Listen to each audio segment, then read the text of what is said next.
न्यायासाठी लढणाऱ्यांना चुकीचं ठरवण्याचा प्रयत्न धनंजय देशमुखांनी म्हटलंय। धस आणि क्षीरसागरांच्या कार्यकर्त्यांच्या व्हायरल व्हिडिओ प्रकरणावरून धनंजय देशमुखांची प्रतिक्रिया।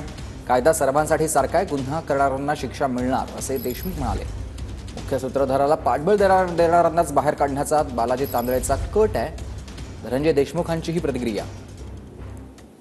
आता बीड जिल्ह्यामध्ये ज्यांनी आपल्या हत्याकांडासाठी सुरेश दस असतील, यांनी संदीप क्षीरसागर असतील, सोळंकी असतील, यांनी मोठ्या प्रमाणात आवाज उठवला आणि आता त्यांचे व्हिडिओ बाहेर येत आहेत।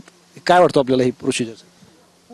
खरं तर जे काही प्रतिकात्मक केलं जातं की समजा हे जे संतोष अण्णा देशमुख माझे भाऊ यांची जी हत्या केली त्याच्या न्याय संदर्भात हे सगळे जे उतरलेले लोक होते, लोकप्रतिनिधी आहेत, सगळे आहेत, सर्व जाती धर्मातले आहेत, जिल्ह्यातले लोकप्रतिनिधी आहेत, बाहेरचे आहेत, यांनी एक न्यायाच्या भूमिकेत इथं उतरलेले आहेत।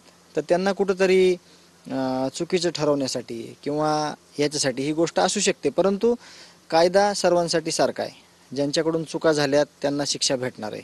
ज्यांच्याकडून म्हणजे कुठलीही गुन्हेगारी घडली त्याला कायदा सोडत नाही। हे जे प्रकरण आपलं आहे ह्याच्यामध्ये एक नाव येत होतं मध्यंतरी हमेशा या प्रकरणाभोवती की तांदळे। तर तांदळेचं म्हणणं असं होतं की या प्रकरणाच्या नंतर आरोपींना पकडण्यासाठी आम्ही 60 ते 70 गाड्या घेऊन फिरत होतो। म्हणजे तसं काही आदेशित केलं होतं पोलीस प्रशासनानं किंवा CIDनं, ह्याचं उत्तर आपल्याला मिळालं पाहिजे।